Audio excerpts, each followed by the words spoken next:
कांग्रेस नेता जसपाल आंतील हुए भाजपा परिवार में शामिल, अपने सैकड़ों कार्यकर्ता के साथ पार्टी में शामिल।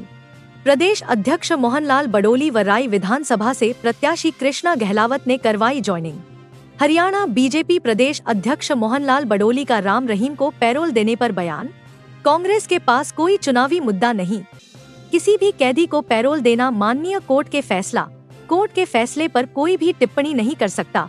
कांग्रेस पहले भी राम रहीम को पैरोल देने पर सवालिया निशान उठाती रही है। नायब सिंह सैनी के नेतृत्व में हम तीसरी बार सरकार बनाने जा रही हैं।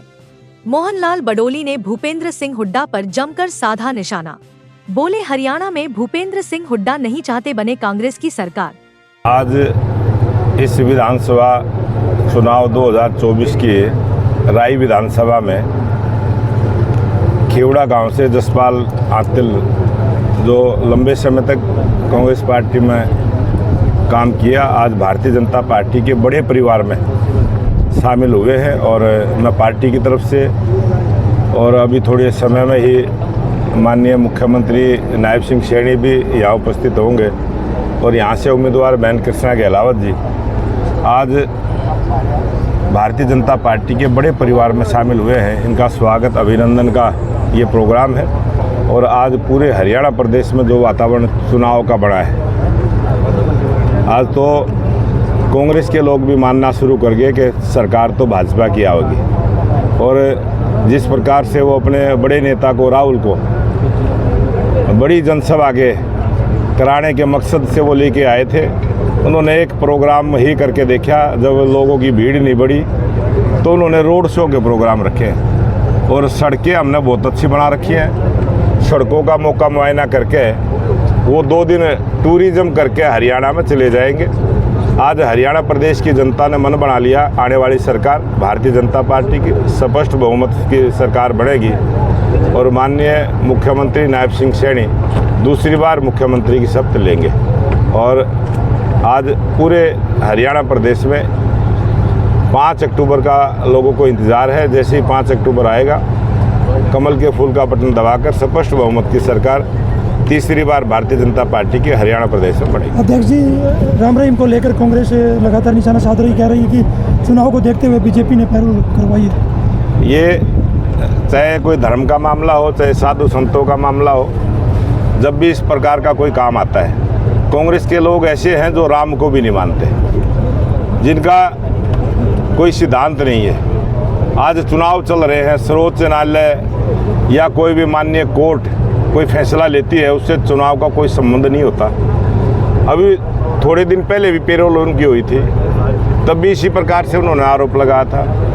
अब जानकारी मिली है, आज पेरोल हुई है या कब हुई है? आज सुबह निकले। आज सुबह फिर पेरोल माननीय कोर्ट ने की है और वो कानूनी एक प्रक्रिया है। इसमें कांग्रेस को क्या लाभ होता हो तो कांग्रेस के लोग जाने, लेकिन भारतीय जनता पार्टी सबका आदर करने वाली है और सर्वोच्च न्यायालय का सम्मान करना चाहिए और हम कोर्ट के किसी भी फैसले पर कोई टिप्पणी नहीं करते। राहुल गांधी एक बार फिर संविधान की कॉपी हाथ में लेकर जो है सोनीपत पहुंचे थे और अलग अलग जगह की बात वही प्रचार जो है वो कर रहे हैं। आप लोगों के माध्यम से मैं पूछना चाहता हूँ, पहले वो ये देख ले उस किताब में पन्ने कितने हैं, पेज कितने हैं। उसने कुछ नहीं पता होता वो क्या बोलता है। अभी पिछले लोकसभा चुनाव में उन्होंने यही काम किया था, जगह जगह भाषण दिए थे कि संविधान खत्म कर देंगे, आरक्षण खत्म कर देंगे। और उसी बात को अमेरिका की भूमि पर जाकर उसने स्वीकार किया, मीडिया के सामने स्वीकार किया कि हमारी सरकार, कांग्रेस की जब सरकार आएगी, कांग्रेस संविधान को ख़त्म करने का काम करेगी। ये उसने खुद स्वीकार किया है और ये उनकी चाल चरित्र, चेहरा, उनकी मानसिकता इस बात का गवाह है।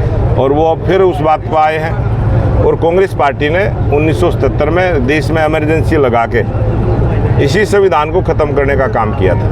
इमरजेंसी जब किसी देश में लगती है उसका कोई कारण होता है और उसने शासन करती रहूं इसी भाव को लेकर इमरजेंसी लगा के संविधान को ख़त्म करने का काम किया था।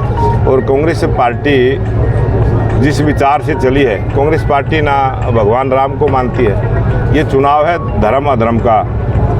ये हरियाणा वो भूमि है जहाँ महाभारत जैसा धर्म का युद्ध हुआ था और आज फिर ये जो लोकतंत्र का पर्व है ये राजनीतिक युद्ध है और इस लोकतंत्र के क्रम में सबको अपनी वोट डालने का अधिकार है, सबको अपनी बात कहने का अधिकार है और सब जनता के बीच में जाके जनता से मिलने का अधिकार है। लेकिन कांग्रेस के लोग ऐसा खराब वातावरण करने का प्रयास करते हैं ताकि देश में अमन शांति भंग हो।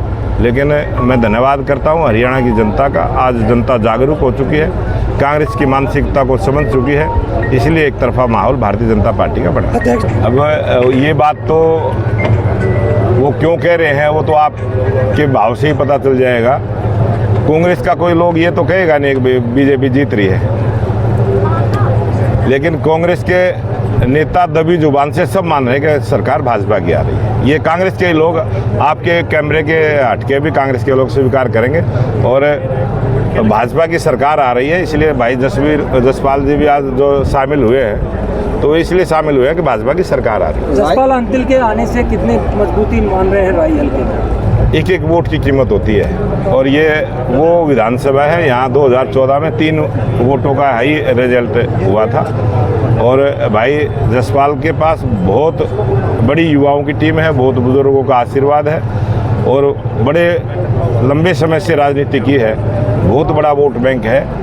उस वोट बैंक से भारतीय जनता पार्टी और मजबूत हो। राहुल गांधी सोनीपत में पहुंचे थे लेकिन राई में प्रचार करने के लिए नहीं आए। इससे पहले भूपेंद्र हुड्डा भी नहीं आए। क्या मानते हैं कि कहीं ना कहीं भूपेंद्र सिंह हुड्डा ये सोच रहे हैं कि राई सीट आ जाए? नहीं, भूपेंद्र हुड्डा तो ये चाह ही रहा है बीजेपी की सरकार आवे, उसका तो मकसद ही है। वो कांग्रेस की सरकार तो खुद ही नहीं बोल रहा।